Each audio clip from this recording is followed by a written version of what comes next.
আর মেয়েদের ভিতরে আমি জানি না, খুব ভালো একটা গুণ আমি লক্ষ্য করেছি, ও কোন কথায় মানুষ কষ্ট পায় এটা তারা কিভাবে জানি ভালো বুঝতে পারে।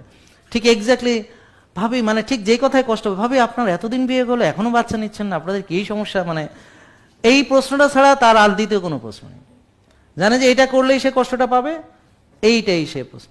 আবার বলবে যে অমুকের এত সুন্দর একটা বাচ্চা হয়েছে, মানে এটা শুনলে তার মুখটা কালা হবে। ওরা ঠিক এক্স্যাক্টলি বোঝে যে ঠিক কোন কথাটায় স্বামীকে কষ্ট দেওয়া যায় সবচেয়ে বেশি, কোন কথাটায় ভাবিকে কষ্ট দেওয়া যায় সবচেয়ে বেশি। এরা আল্লাহর রহমতে এই গুণটা তাদের খুব ভালো, এই ব্যাপারে তারা এক্সপার্ট, এতে কোনো সন্দেহ নেই।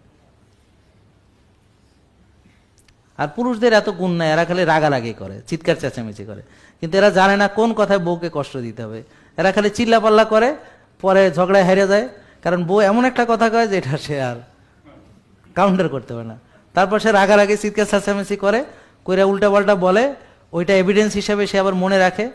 তো ঝগড়ার সময় ওই মহিলা কবে কি বলেছে তার স্বামী সব রেকর্ড করে বলে দেয় এভিডেন্স হিসেবে। তো আবার সেখানেও সে জিতে যায় নাকি, ঠিক আছে না? এগুলো মনে থাকে, কিন্তু ভালো কথা কি বলেছেন সেটা আর মনে থাকে না। খারাপ কি বলেছেন ওটা রেকর্ডেড এবং দিন তারিখ সব বলতে পারবে। এটা সে কারণ সারাক্ষণ সেটা মনে মনে ভাবে কবে কি বলেছে, কারণ পরবর্তী ঝগড়ায় এগুলোকে এভিডেন্স হিসেবে ব্যবহার। যাই হোক, মাইন্ড করার কিছু নাই।